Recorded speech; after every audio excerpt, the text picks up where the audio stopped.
श्री शिवाय नमस्तुभ्यम। हर हर महादेव। 22 सितंबर दिन शुक्रवार। इस दिन के सारे उपाय दूर्वा के होने वाले हैं, क्योंकि यह दूर्वा अष्टमी का दिन है। 22 सितंबर की जो अष्टमी है वह दूर्वा अष्टमी का दिन है। गुरु जी की कथा से ही आपको सारे उपाय अच्छे से समझाऊंगी और आप लोग भी अच्छे से समझ लीजिएगा, ठीक है।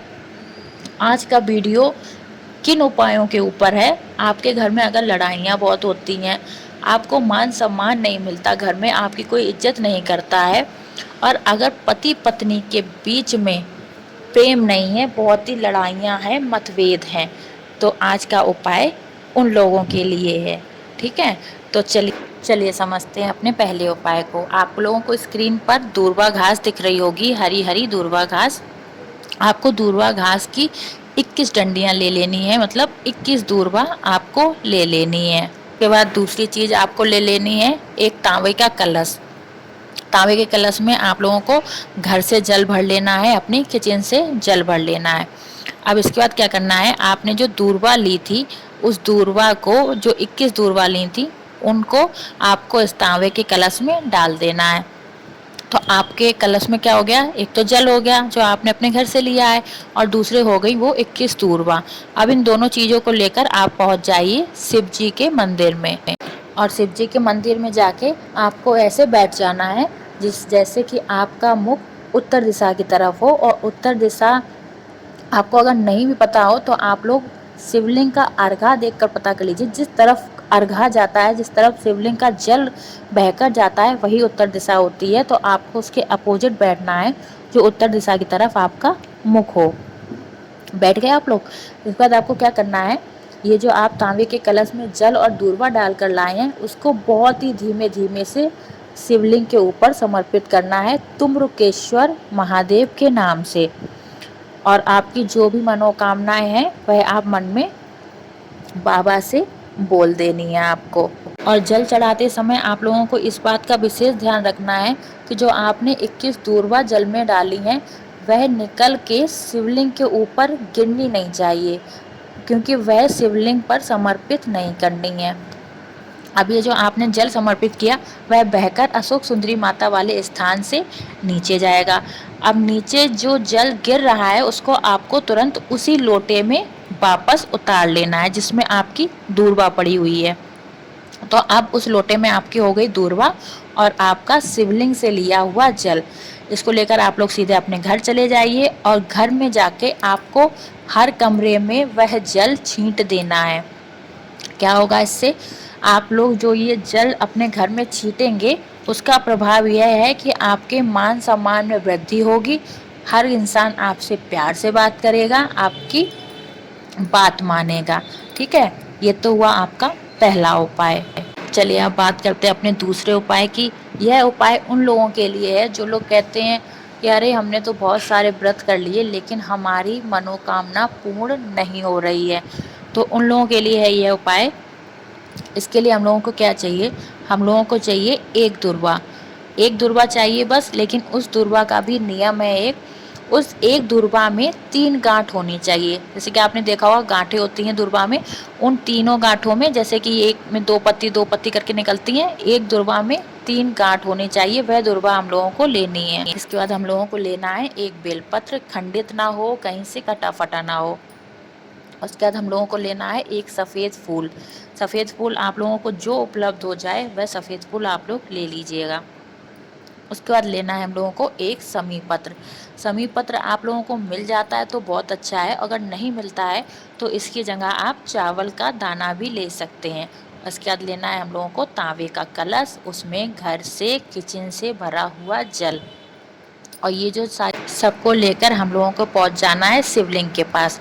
अब हम लोग कौन से शिवलिंग के पास जाने वाले हैं, इस उपाय के लिए हम लोग एकांत में जो शिवलिंग होती हैं, एकांतेश्वर महादेव होते हैं, उस शिवलिंग के पास जाना है। जैसे किसी पेड़ के नीचे हो, किसी नदी के किनारे हो, कहीं ज़मीन पे बनी हुई हो, जहाँ पर ज़्यादा लोग आते जाते ना हो, उस शिवलिंग के पास आपको जाकर यह उपाय करना है। कैसे करना है ये उपाय, जो आप लोग एक बेलपत्र, एक दूर्वा, एक समी पत्र और एक सफ़ेद फूल लेकर आए थे, उसको एक एक करके चढ़ाना है। सबसे पहले आप चढ़ाएंगे शिवलिंग के ऊपर एक दूर्वा, उसके बाद आप लोग चढ़ाएंगे एक सफ़ेद पुष्प, उसके बाद अगर समी पत्र लाए हैं तो समी पत्र चढ़ाएंगे, वरना अगर चावल का दाना लाए हैं तो आप लोग चढ़ाएंगे चावल का दाना, और लास्ट में आप लोग चढ़ाएंगे बेलपत्र, जिसकी डंडी का मुख अर्घा की तरफ होगा और पत्ती का मुख आपकी तरफ होगा। और ये सारी चीज़ें समर्पित करते समय आप लोगों को अपनी मनोकामना बोलते जाना है, और एकांतेश्वर महादेव के नाम से ही आपको ये सारी चीज़ें शिवलिंग पर समर्पित करनी है। उसके बाद आप लोग एक लोटा जल भोले बाबा की शिवलिंग पर समर्पित कर दीजिए। अब अगला उपाय जो होने वाला है वह है बीमारी के लिए। आपके घर में कोई व्यक्ति बहुत बीमार है, कष्ट है, उसको शरीर में बहुत रोगीला है, बिस्तर पे पड़ा हुआ है, तो उसके लिए ये उपाय आपको क्या चाहिए।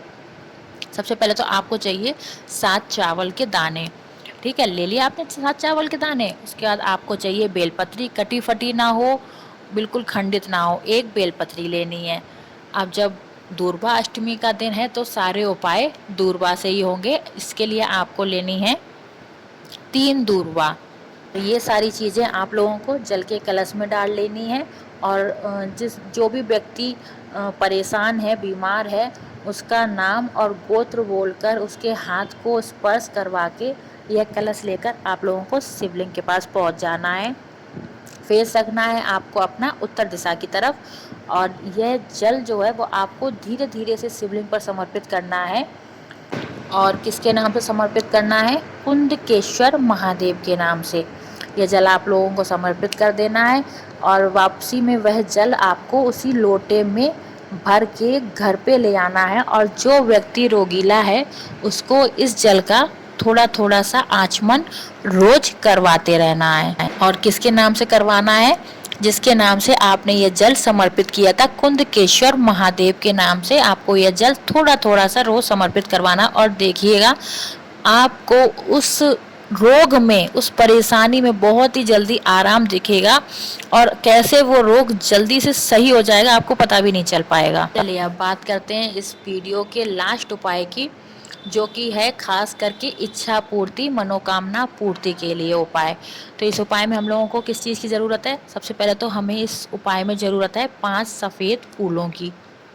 5 सफ़ेद फूल आप कोई से भी ले सकते हैं जो आपको आसानी से मिल जाए, वह 5 सफ़ेद फूल आप लोग ले लीजिएगा। दूसरे नंबर पर आपको लेना है जल का कलश, लेकिन कलश इस बार आपको घर से भर के नहीं ले जाना, आपको कलश खाली लेकर जाना है।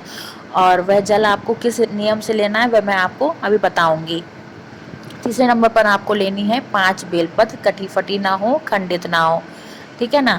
उसके बाद आपको लेनी है 5 दूर्वा, केवल 5 दूर्वा आपको लेनी है। ये सारा लेकर आप लोग पहुंच जाइए शिवलिंग के पास, और जहाँ शिवलिंग के पास वो फूल पत्ती वगैरह बेचने वाले होते हैं उनके पास से आपको एक बाल्टी ले लेनी है, और उस बाल्टी में वहीं से जल भर के आप लोग शिवलिंग के पास चले जाइए। शिवलिंग के पास जाकर आपको वही उत्तर दिशा की तरफ मुँह करके बैठना है, क्योंकि सारी पूजाएं उत्तर दिशा की तरफ मुख करके बैठने पर ही भोले बाबा ग्रहण करते हैं। यह बात सबसे बड़ी है, यह बात कभी मत भूलिएगा आप लोग ना। तो आप लोगों को क्या करना है, जो आप लोग इतनी 3 चीज़ें लेके गए थे, 5 सफ़ेद फूल, 5 बेलपत्र और 5 दुर्वा, वह आप लोगों को एक एक करके भोले बाबा की शिवलिंग पर समर्पित कर देनी है। मतलब तीनों चीज़ों में से एक एक चीज़ आपको लेके समर्पित करनी है।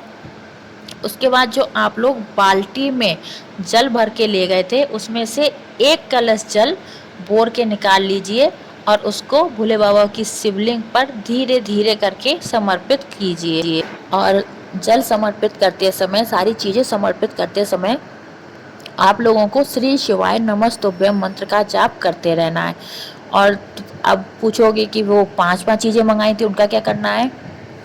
उनका ये करना है कि जैसे आपने तीनों चीज़ों में से एक एक चीज़ लेकर चढ़ाई, उसके बाद 1 लोटा जल समर्पित किया, इसी टाइप से आपको फिर से दोहरा कर यही काम करना है।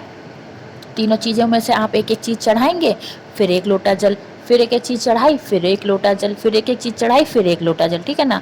इस टाइप से आपको सब कुछ भोले बाबा को समर्पित कर देना है, अपनी मनोकामना बोल देनी है, इच्छा पूर्ति के लिए भोले बाबा से आग्रह कर लेना है।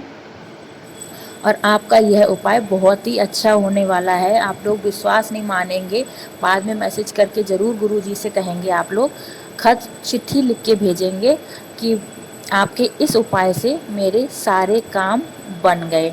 अगर आपको मेरा वीडियो पसंद आया हो, यह उपाय समझ में आए हों, तो आप लोग चैनल को सब्सक्राइब ज़रूर कर देना। अगर मेरे चैनल पर नए हैं, वीडियो पसंद आया हो, वीडियो को लाइक कर देना, कमेंट कीजिएगा, शेयर कीजिएगा अपने लोगों में। ज़्यादा से ज़्यादा इस वीडियो को और लोगों के पास भेजने की कोशिश कीजिएगा, जिससे कि और लोग भी दुर्गा अष्टमी के इस उपायों को आराम से कर सकें।